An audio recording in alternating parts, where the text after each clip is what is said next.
Hello students, in this part we are going to learn about the topic Ohm's law, which is very important for from this chapter called electricity. In the previous video we have discussed about potential difference. So here before we are going to in detail with Ohm's law, first you understand potential difference. Here you can see that there are the two beakers in which we have filled the water.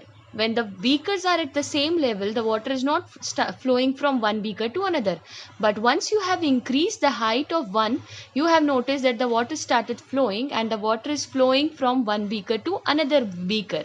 And you have seen that this has happened just because of the height difference. And this height difference is same as the potential difference. When the one terminal at higher potential and another at the lower potential, the current also started flowing. Now here you can see when we have increased the height, the water is flowing from one beaker to another. So we can simply say that the flow is directly proportional to height, right? And if you are going to reduce the thickness of the pipe, what you are going to notice that the flow of water is little less.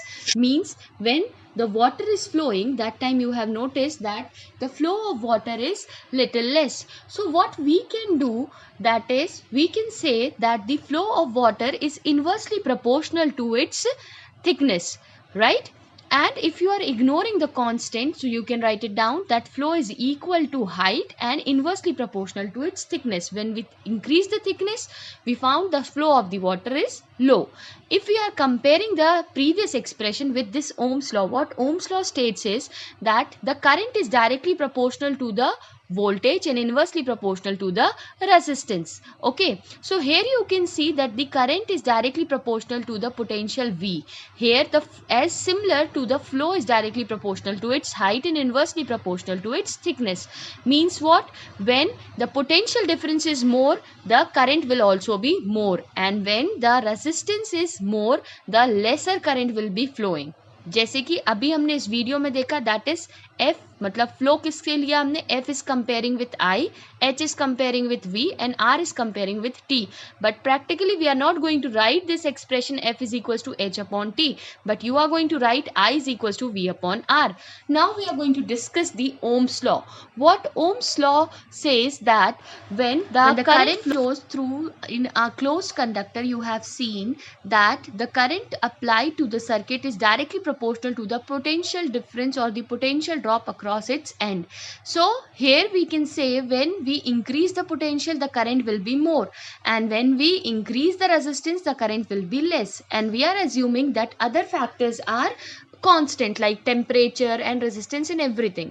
So now to perform this experiment, what we need a nichrome wire, we need a ammeter. Ammeter is a device which is used to measure the current, voltmeter a device which is used to measure the voltage, and a cell which is creating a potential. Here you can see in the circuit diagram, we have used a nichrome wire for the connection, ammeter for measuring the current, and voltmeter for measuring the voltage. And because of the cell, and the cell here, because it has a positive and a negative terminal, it means one is at higher potential and one is at lower potential. Just now we have seen that the current will started flowing from higher potential to lower potential when the circuit is closed. When the circuit is closed, you have seen when we have applied a cell 1, we have seen the current is here, that current is I1 and the potential difference is V1. And similarly you can see in the cell 2 that the current, when we have attached the second cell, we have seen that the current is I2 and the potential is V2, right? And similarly when we are increasing the potential, we are noticing that as we increase the number of cells, we found that the current is also increasing, and that results the increase in potential difference. So we can say that V is directly proportional to I, or we can say I is directly proportional to V. Basically, why? Because when we are applying the potential, then only we are going to get the current. That's why we are taking it into consideration that V is directly proportional to I. And we found that these ratios are almost similar or almost equal. Okay. Now we are going to see and we are going to discuss about that who has given this law. So this law is given by the German physicist. His name is George Simon Ohm, right?